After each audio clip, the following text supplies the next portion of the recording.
Hello, on se retrouve dans cette nouvelle vidéo pour parler des sorties livresques du mois d'avril que j'ai repérées. Il y a une petite dizaine de romans et il y a vraiment 2-3 romans que j'attends avec beaucoup d'impatience parce que ça fait un petit moment que je les ai repérés, notamment en VO. Je vous dirai lesquels, mais on va commencer parce qu'il y a quand même 10 romans. On commence le 9 avril avec le premier tome de la saga L'Anti-Magicien de Sébastien de Castel qui va sortir en poche.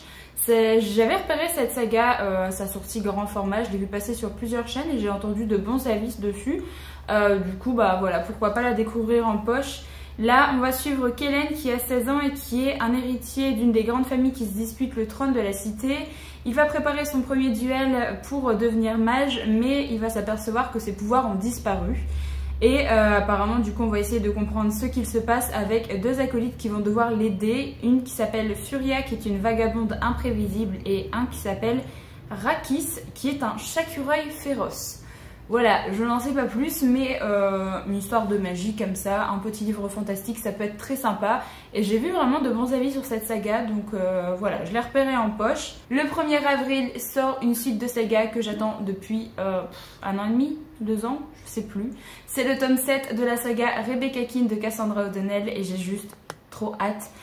Il s'appelle Akmaléon et j'ai qu'une envie, c'est de me le prendre et de lire enfin le dernier tome de cette saga. C'est une saga de Beatlitz où on va suivre Rebecca qui est une sorcière qui a un tempérament un peu de feu et bon, il y a des vampires, il y a plein de choses dans cette saga. Il y a un humour aussi qui est hyper... qui est très présent par rapport à Rebecca et que j'adore vraiment. C'est une de mes sagas Beatlitz chouchou et du coup j'ai juste trop envie de lire ce 7e tome. Et ensuite je pourrais enfin commencer la nouvelle saga sur sa fille, donc sur Leonora, parce que je n'ai toujours pas lu le premier tome. Donc voilà, je suis très contente que ce 7e tome sort enfin parce que ça fait très longtemps qu'on l'attend. Donc voilà, je suis ravie et j'espère qu'il sera vraiment bien. Alors on va passer au 15 avril et là il y a plusieurs romans que j'ai notés. Le premier c'est La ville sans vent, le premier tome d'Éléonore de Villepoix qui va sortir chez Hachette. Alors le résumé est très bizarre, personnellement il donne plus ou moins envie, je trouve qu'il est pas très bien fait. Là on va suivre Lastianax qui a 19 ans et qui va terminer sa formation de mage. Alors je sais pas si c'est une fille ou un garçon, mais elle, Will, va devoir s'attendre à gravir un à un les échelons du pouvoir. Mais son mentor a été tué et du coup c'est lui qui va se retrouver propulsé au plus haut niveau d'Hyperborée. Je ne sais pas ce que c'est. Et il va devoir s'allier à Arca qui est une jeune guerrière qui est à la recherche de son père. Voilà, je n'en sais pas plus. C'est apparemment un livre de fantasy où il y a de la magie vu que la première personne veut faire une formation de mage. J'en sais pas plus, j'ai craqué sur la couverture là je vous avoue. J'attendrai peut-être d'avoir des avis pour voir si ce livre pourrait me plaire ou pas. Parce que le résumé il donne pas forcément plus envie que ça je trouve. Donc voilà, je l'ai noté quand même mais on verra. Le 15 avril sort Le Cœur des Dragons, le premier tome, Le Fléau des Rois. Et j'ai oublié de noter l'auteur donc vous verrez sur la couverture. Et celui-là, franchement, je l'attends avec beaucoup d'impatience. Je l'avais vu passer en VO et j'avoue que il m'intrigue vraiment beaucoup. Ici, on va suivre Kirin qui est voleur et fils de ménestrel, qui va être désigné comme étant le fils perdu d'un seigneur cruel et corrompu. Kirin va donc se retrouver un petit peu à la merci des querelles et en plein milieu du système politique du coup. Kirin va découvrir que les ménestrels ont menti sur plusieurs points, les dragons, les démons, les dieux, les prophéties et l'idée que le héros gagne toujours à la fin. J'en sais pas plus, je trouve que le résumé est assez alléchant personnellement, une histoire de dragon, de démon, de dieu, moi personnellement il m'en faut pas plus.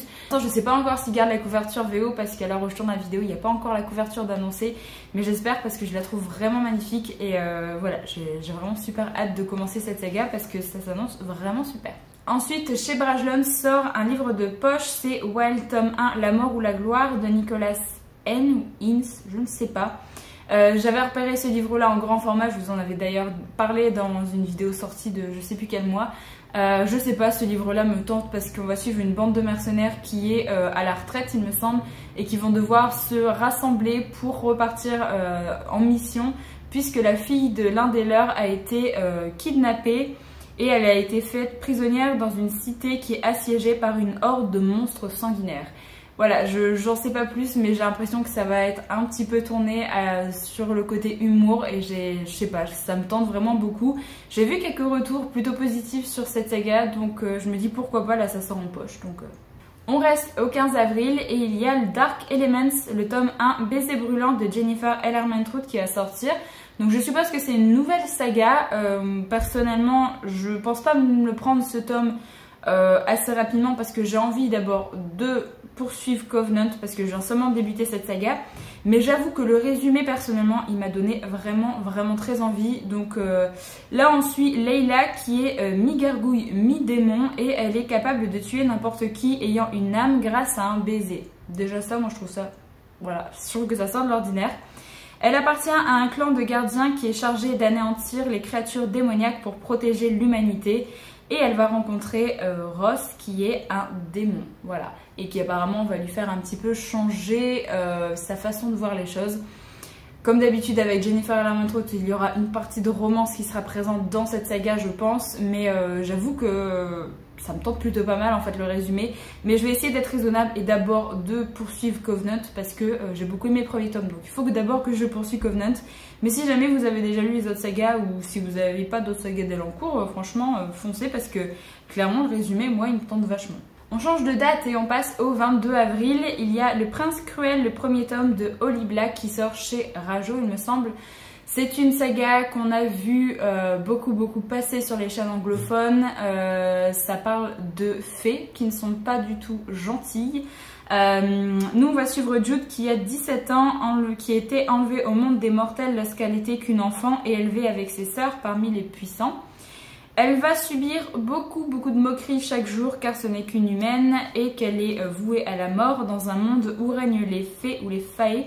Je pense que ça se lit fae là du coup pour cette saga, qui sont des créatures sublimes, immortelles et cruelles. Donc apparemment j'ai vu que c'était plutôt bien amené parce que pour une fois les fae sont des créatures méchantes, ce qui normalement devrait être le cas dans toutes les sagas où on parle de fae parce que c'est quand même des créatures qui sont pas censées être gentilles, mais on voit très souvent également des fées qui sont plus ou moins gentilles, hein, donc voilà.